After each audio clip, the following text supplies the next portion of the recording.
Coalición Colombiana por la implementación de la Convención sobre los Derechos de las Personas con Discapacidad y sus familias. La Coalición Colombiana por la implementación de la Convención en Colombia nace con el objetivo de elaborar el informe Sombra para presentar frente a la ONU y dar cuenta del cumplimiento de Colombia como Estado parte que ratifica la Convención de Naciones Unidas sobre los Derechos de las Personas con Discapacidad. La sociedad civil, las organizaciones y redes de personas con discapacidad y activistas, líderes independientes, hombres y mujeres, deciden organizarse para hacerle un seguimiento a la implementación de esta convención en Colombia. Para nosotros fue bien interesante unirnos como miembros de regiones y conformar la red nacional. ¿Esto a qué conlleva? A que se visibilizara precisamente todos los líderes, las personas y las acciones que se están llevando en las regiones y en las regiones también más apartadas, que están descentralizadas, digamos que a Bogotá. ¿Qué es la Convención sobre los Derechos de las Personas con Discapacidad? En el año 2006, las Naciones Unidas presentan la Convención Internacional sobre los Derechos de las Personas con Discapacidad. Es decir, las organizaciones de personas con discapacidad del mundo entero buscaron una coalición donde quedaran establecidos cuáles eran los derechos que tenían en particular las personas con discapacidad y cuáles eran las obligaciones del Estado. Es hecho ley en Colombia en el 2009 con la ley 1346. Aquí el Estado colombiano da el primer paso para incorporar en su bloque de constitucionalidad este mandato o este instrumento internacional de derechos humanos de personas con discapacidad. Y lo que se obliga el Estado es que cada 4 años o cada un tiempo específico presenta un informe de cómo va el desarrollo de la Convención en Colombia. Con la firma y ratificación de la Convención, el Estado parte adquiere la obligación de implementar sus mandatos y presentar cada 4 años un informe gubernamental. Entonces, ¿qué es el informe Sombra?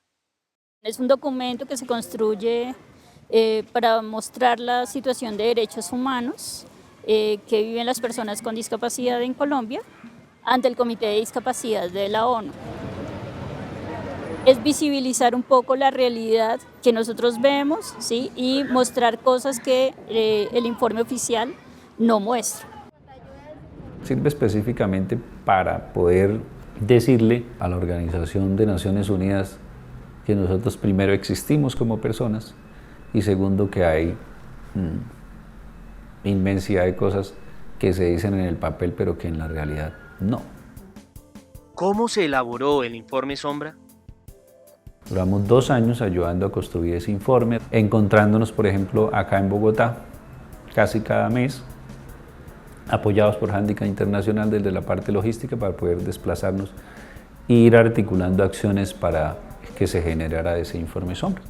Lo que se hizo en un principio fue hacer una división de la Convención por sus artículos y crear grupos de trabajo. Primero mirar qué contiene el artículo, cada uno de los artículos, qué establece la legislación colombiana. Y se inició, digamos, un proceso primero de recolección de información, de identificación de casos significativos, digamos, poder estudiar ciertas situaciones, qué mecanismos y qué instancias del gobierno funcionan y qué problemas se han presentado y cómo podemos documentar esas dificultades. Esta recolección de información, digamos, partía de las regiones y de alguna manera se centralizaba acá y se lograba poner, digamos, en los términos que tiene que presentarse el informe con sus requerimientos, digamos, técnicos.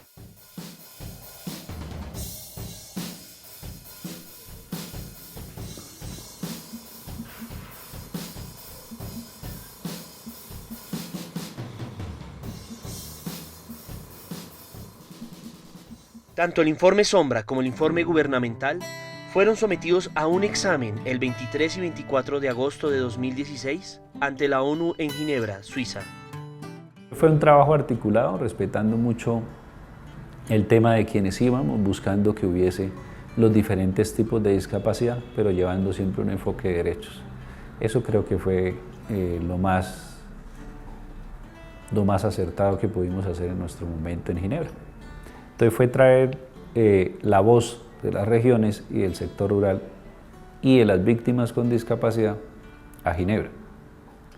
La sesión, digamos, de revisión a Colombia y a los países en general solo se demora 2 días. Y en esos espacios se da digamos, la posibilidad a la sociedad civil que responda, digamos, algunas preguntas particulares y presente algunos de los temas que acompañó en el informe.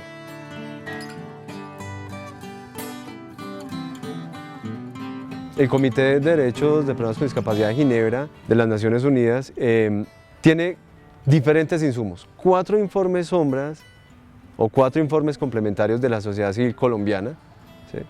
Un informe oficial del Estado colombiano y unas respuestas formales a una serie de preguntas que hizo previamente el Comité al Estado colombiano. Con estos insumos, el Comité en septiembre del 2016 genera más de 60 recomendaciones al Estado colombiano para la implementación de la Convención de Personas con Discapacidad. Unas recomendaciones muy específicas y básicamente ellos dicen al gobierno colombiano, ustedes tienen normas, ustedes tienen leyes, pero deben aplicarlas y que deben contar con la población con discapacidad y hacer una participación real y efectiva de la población para que se dé cumplimiento a esa normatividad. Las recomendaciones que le está diciendo al Estado casi por cada artículo qué cosas son las que tiene que hacer el Estado colombiano. Por ejemplo, le dice no vuelva a hacer teletones. Le da una recomendación y le dice no use la imagen de las personas con discapacidad para pedir dinero. Si tú miras el informe que se envió por parte de la coalición, ves, digamos, una sincronía muy clara con las recomendaciones que emitió el comité.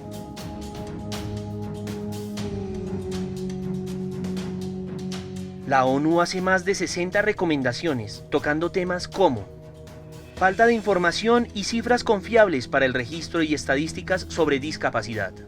De hecho, ese es uno de los temas más importantes que tratan las recomendaciones y los informes que se presentaron.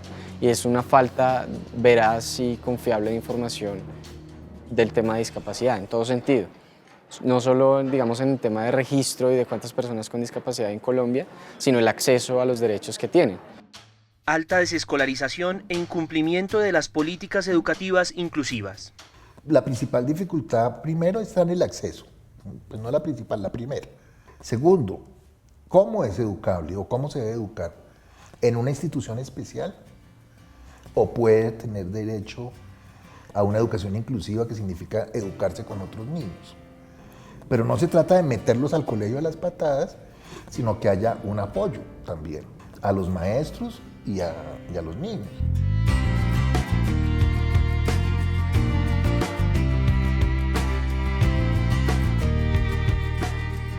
Yo ingresé a estudiar en una universidad de educación superior común y corriente privada, a estudiar psicología.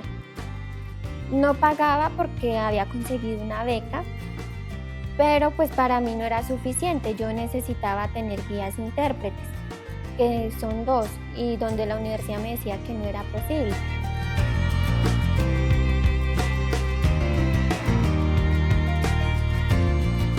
Entonces fue necesario hacer una tutela que obligara a la universidad a que me proveyera los guías intérpretes y a la vez también ordenó al Ministerio de Educación que proveyera un tercero para el tema extracurricular.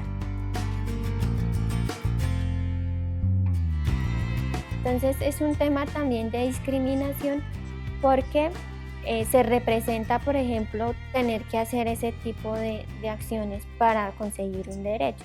Apenas un 1% de la población con discapacidad ha podido acceder a la educación superior, ¿sí? Entonces, esto de alguna manera ya es una barrera muy grande para poder acceder al mercado laboral. Discriminación en el acceso al trabajo y empleo por discapacidad. Los empresarios se niegan a recibir personas con discapacidad por no querer hacer ajustes razonables o brindar los apoyos que la persona requiere al interior del trabajo. Accesibilidad y movilidad personal.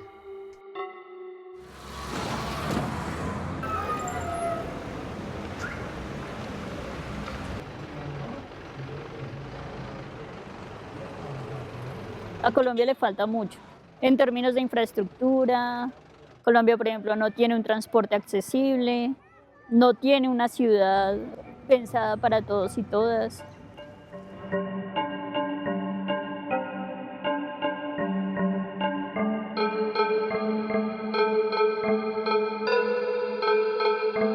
Situaciones de riesgo y emergencia humanitaria. Por ejemplo, planes de urgencias, emergencias y desastres para las distintas poblaciones. En un terremoto, las sirenas son las que llaman. ¿Qué pasa con las personas sordas? O hay luces que señalan una emergencia. ¿Qué pasa con las personas de baja visión o las personas ciegas? O si estamos en el 5º piso, como nos sucede a nosotros, hay un usuario de silla de ruedas. ¿Qué va a pasar para evacuar a esa persona que no puede usar un ascensor en ese momento? Libertad y seguridad de la persona. El comité recomienda al Estado parte que prohíba explícitamente la institucionalización forzada por motivo de discapacidad y que adopte protocolos que garanticen el ejercicio del derecho al consentimiento libre e informado de las personas con discapacidad. La institucionalización es la práctica preferida actualmente para tratar un caso extremo en una persona con discapacidad psicosocial. Las instituciones no son sitios para recuperar la salud mental. Son lugares en donde no se respeta a la gente, donde no se le permite ejercer su voluntad, porque se supone que su voluntad está viciada por su discapacidad psicosocial. Protección contra la tortura y otros tratos o penas crueles, inhumanos o degradantes. Al interior de las instituciones psiquiátricas se dan muchos abusos que generalmente se quedan sin denunciar, porque la persona no puede hablar. No hay quien registre lo que le pasó y no hay quien le crea. Suceden cosas muy graves, desde abusos físicos, sobremedicación, que te dan una pastilla sin decirte qué es, vulneraciones al consentimiento informado, que eso es gravísimo, y eso está señalado en las recomendaciones, y también violencias físicas y violencia sexual, especialmente hacia las mujeres. Protección de la integridad personal. Prácticamente en Colombia se están esterilizando más o menos 500 mujeres al año. Las lleva con mentiras y las hacen esterilizar de manera forzosa. Esto lo denunciamos ante la ONU porque encontramos que además el Estado colombiano, en una de las sentencias de la Corte, que es la sentencia 182, de la Corte Constitucional, prácticamente está avalando las esterilizaciones forzadas en personas con discapacidad.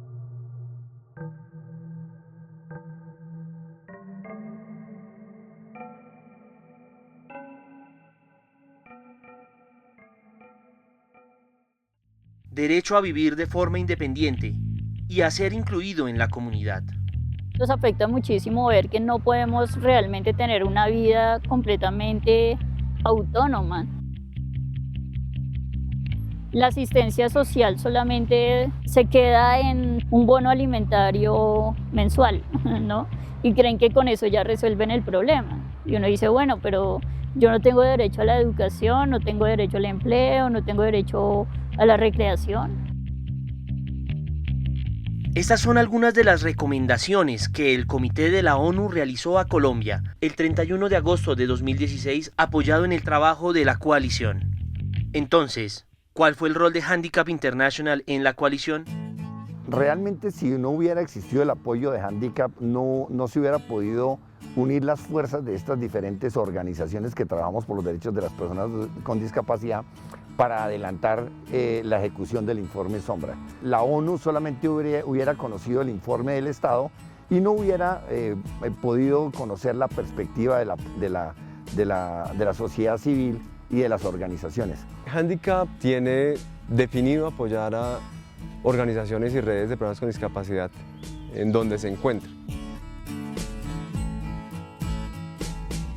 En este caso en Colombia, garantiza la autonomía de la coalición solo brindando un apoyo logístico. Nosotros imprimimos las recomendaciones con los recursos que nos financió Handicap. Pudimos estar en lugares donde, digamos, no teníamos tanta fuerza. Hicimos 3 talleres con personas con discapacidad en 12 departamentos del país y hemos estado, digamos, dándole difusión desde nuestras organizaciones a las recomendaciones, porque eso se convierte en otra herramienta más política para nosotros seguir insistiendo en el cumplimiento de los derechos de las personas con discapacidad. Con relación a otros países, ¿cómo vamos? Tanto Centroamérica como Suramérica nos movemos como en una misma dimensión de vulneración de derechos. Sabemos que pues, los desarrollados como Canadá y como otros países de Europa de repente llevan mucho más en accesibilidad, en tener unos mejores diseños arquitectónicos que permiten que todos puedan estar. Pero pues esos son recursos de países desarrollados, pero en términos de los países que estamos en vía de desarrollo, digamos que vamos bien. Yo diría que casi en muchos temas vamos a la vanguardia. ¿Cuál es el paso a seguir para la coalición? Es el seguimiento a las más de 60 recomendaciones que le hizo la ONU al Estado colombiano para la implementación de la Convención. Crear indicadores que permitan evaluar el cumplimiento por parte del Estado en los temas, digamos, que fueron sujetos a recomendaciones. Hay que seguir en atención permanente en temas de capacitación a líderes, de establecimiento de estrategias de comunicación. Hay que dar a conocer la convención. O sea, todavía hay muchísimas personas con discapacidad y sin discapacidad del país que no la conocen. Y seguimos todavía bajo unos modelos totalmente estigmatizantes de la población. Que ojalá las organizaciones de personas con discapacidad se vinculen al trabajo de la coalición para tener un mayor impacto, propiciar diálogos con las diferentes entidades del gobierno y así mejorar los planes, los presupuestos, para que el impacto sea realmente significativo. No malgastar el presupuesto sin un objetivo claro. El impacto real es que las personas con discapacidad reciban mejores beneficios.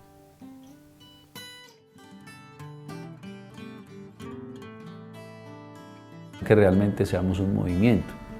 Los movimientos se hacen fuertes cuando el discurso es unificado. Puede haber una normatividad escrita, pero si tú te enfrentas a una barrera actitudinal, al estigma, puede haber la política pública escrita que haya, pero pues si nosotros como sociedad, como comunidad no derribamos estas barreras, va a ser muy difícil. La discapacidad no es un asunto individual, sino es un tema que involucra a toda la sociedad. O sea, lo que se trata es de que construyamos una sociedad donde podamos vivir la diferencia. Independientemente si nuestra diferencia es por ser mujer o por ser afro o por tener alguna afiliación a algún grupo étnico o por tener algún tipo de discapacidad.